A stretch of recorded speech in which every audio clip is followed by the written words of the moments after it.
My YouTube family, हमारे channel SP भक्ति रस में आपका स्वागत है।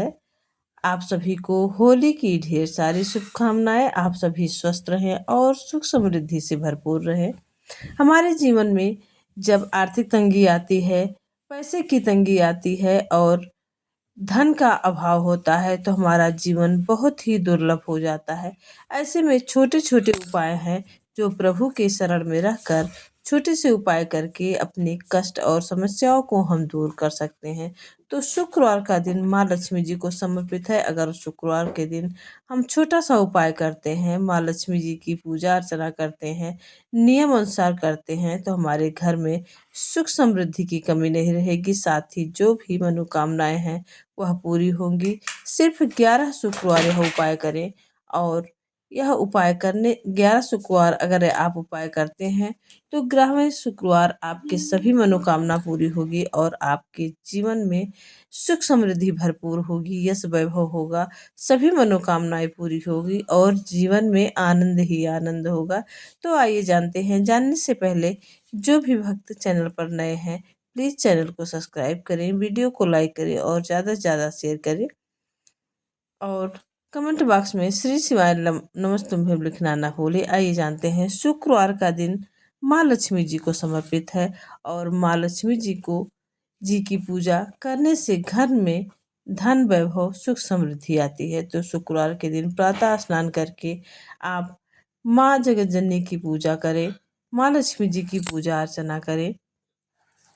माता रानी को सफ़ेद लाल पुष्प समर्पित करें, लाल चंदन कुमकुम लगाएं, लाल चुंदरी ओढ़ाएं और शुक्रवार के दिन माँ जगत जननी माँ लक्ष्मी जी को पान का भोग लगाएं। पान और मधु रखकर एक पात्र में भोग लगाएं। भोग लगाने के बाद एक घी का दीपक माँ लक्ष्मी जी के सामने प्रज्वलित करें और ओम लक्ष्मी नमः इस मंत्र का जाप आप 108 बार करें। घी का दीपक लगा के आरती करते समय एक लक्ष्मी माता के मंत्र का जाप, आप जो मंत्र आपको आसान लगे कोई भी मंत्र का जाप आप कर सकते हैं। माता लक्ष्मी जी के मंत्र का जाप आप 108 बार करिए और सबसे पहले माता रानी को लाल चुनरी ओढ़ाएं, कुमकुम का तिलक लगाएं, लाल पुष्प समर्पित करें और पान और मधु का एक लौंग डालकर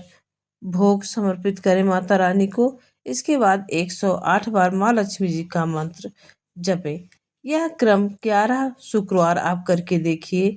माता रानी आपके जीवन में जो भी कष्ट है, मनोकामना है, सभी दूर करेंगी।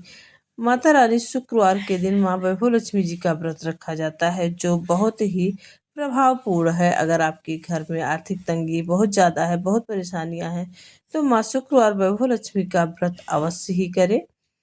इससे माँ लक्ष्मी जी का व्रत करने से सभी प्रकार की मनोकामनाएं पूरी होती हैं और आर्थिक तंगी दूर होती है।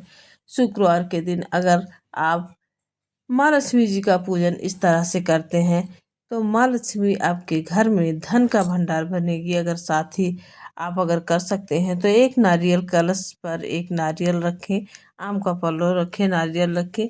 उसके बाद एक चौकी सजाएं। चौकी पर आप माँ लक्ष्मी जी की प्रतिमा स्थापित करें और एक कलश पर नारियल रखें, आम के पल्लों पर नारियल रख के, चावल रख के आप तब माँ लक्ष्मी जी का पूजन करें, भोग लगाएं। पान और मधु लौंग डालकर भोग लगाएं। अगर नहीं है तो दूध से बनी मिठाई का भी भोग लगा सकते हैं। इस तरह से आप 11 शुक्रवार अगर पूजन करते हैं तो आपके जीवन से समस्त कष्ट दूर होंगे और माँ वैभव लक्ष्मी, माँ जगत जननी आपके सभी कष्ट दूर करेंगी, आर्थिक तंगी दूर होगी, धन का आगमन होगा, सुख समृद्धि आएगी, यश वैभव होगा और सभी प्रकार के कष्ट दूर होंगे। 11 शुक्रवार करके देखिए और आपके जीवन में हैं। पूज्य गुरु जी द्वारा बताया गया कि माँ लक्ष्मी कितनी बार हमारे दरवाजे पर आती हैं और क्या हम ऐसी गलती करते हैं जिससे रुष्ट होती हैं माँ लक्ष्मी और हमारे घर में दुख दरिद्रता और कंगाली आती है और जीवन में कष्ट आते हैं। पूरा वीडियो जरूर देखिएगा। बार विष्णु पुराण कहती है, ऐसा कोई दिन नहीं होता जिस दिन दरवाजे पर 7 बार लक्ष्मी आकर खड़ी नहीं होती।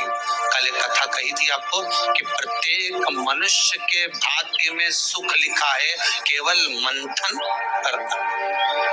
भविष्य पुराण कहती है 7 बार लक्ष्मी प्रत्येक मनुष्य के दरवाजे पर जाकर खड़ी होती है, और द्वार पर चप्पल पड़ी होने के कारणवश वो लौट कर चली जाती है। बहुत ध्यान दीजिएगा, हमारे थोड़ा सा आपको बुरा लगेगा, लग जाए, पर शिव पुराण है, जीवन संवार देगी तो अच्छी बात है, जीवन संवार दे तो अच्छी बात है।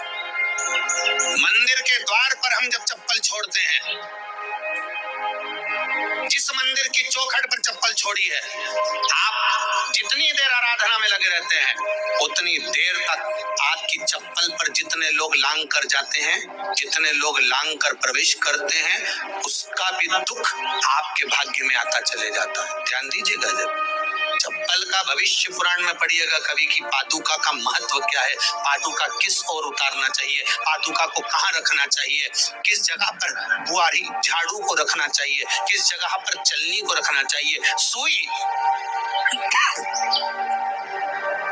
उस सुई को जिस हाल में सब देखते हैं उस हाल में क्यों रखा जाता। सुई तो इतनी सी है, पर जिस हाल में सब बैठते हैं उस हाल में ना तो झाड़ू रखते हैं, उस हाल में ना चलनी रखते हैं। भैया क्यों नहीं रखते?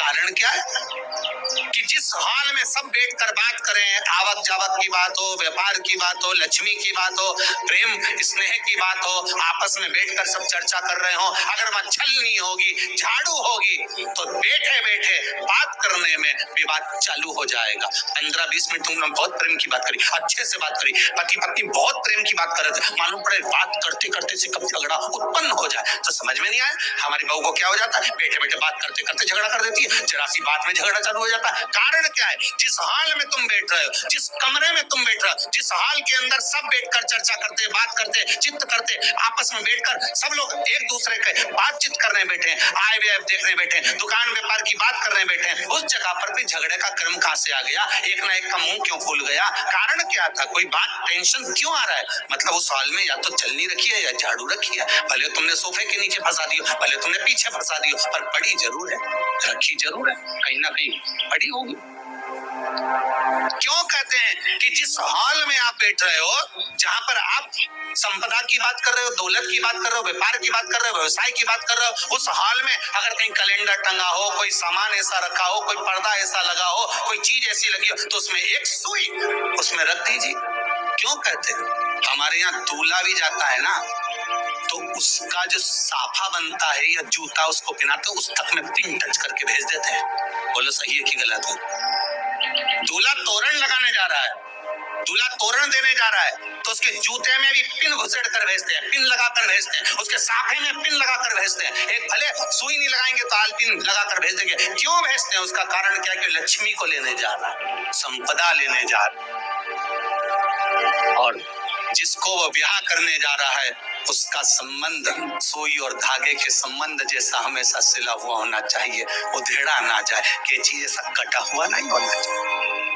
एक एक प्रमाण को जरा देखो तो, पर दुनिया के लोग कहते हैं साहब हमारे यहाँ तो सुख नहीं है, शांति नहीं। शांति तुमने भंग करी, कोई दूसरा भंग करा। चप्पल उतार दी दरवाजे पर, मंदिर के द्वार पर। हम तो यहाँ तक कहेंगे पशुपति व्रत करने जा रहे हो, पशुपति व्रत को धारण करने जा रहे हो, एक सोमवार मत पहनो चप्पल, जब मंदिर जा रहे हो तो दिन भर पहनो, मंदिर जाओ मत पहनो। और जरूरी है कि मंदिर पहनने चप्पल पहनना जरूरी है? मंदिर के द्वार पर जहां भगवान विराजे हैं, उसके द्वार पर अगर आपने चप्पल उतारी है, आप तो अंदर चले गए, और जितने लोग लांग रहे हैं उसका मालूम, उसका स्मरण कितना कितना गया। छाता, चप्पल, आसन। गुरु जी द्वारा बताई गई ये चीजें कभी किसी को ना देनी चाहिए, ना लेनी चाहिए, और घर की मुख्य दरवाजे पर चप्पल कभी नहीं छोड़ना चाहिए। इससे माँ लक्ष्मी नाराज होती हैं। हमारे जीवन में दुख, दरिद्रता और कंगाली आती है, जिसके अभाव में हमारा जीवन दुर्लभ हो जाता है। तो यह चीज भूल कर भी ना करें, और अपने जीवन को रंगों से भरने के लिए महादेव की भक्ति करें, महादेव की शरण में जाएं, और शिव पुराण की कथा सुने, शिव पुराण के उपाय से अपने जीवन के सभी दुख कष्ट दूर करें और दिन भर में 11 बार श्री शिवाय नमस्तुभ्यं का जाप करें। सभी कष्ट दूर होंगे, सभी मनोकामनाएं पूरी होंगी और आपके जीवन में आनंद ही आनंद होगा। श्री शिवाय नमस्तुभ्यं।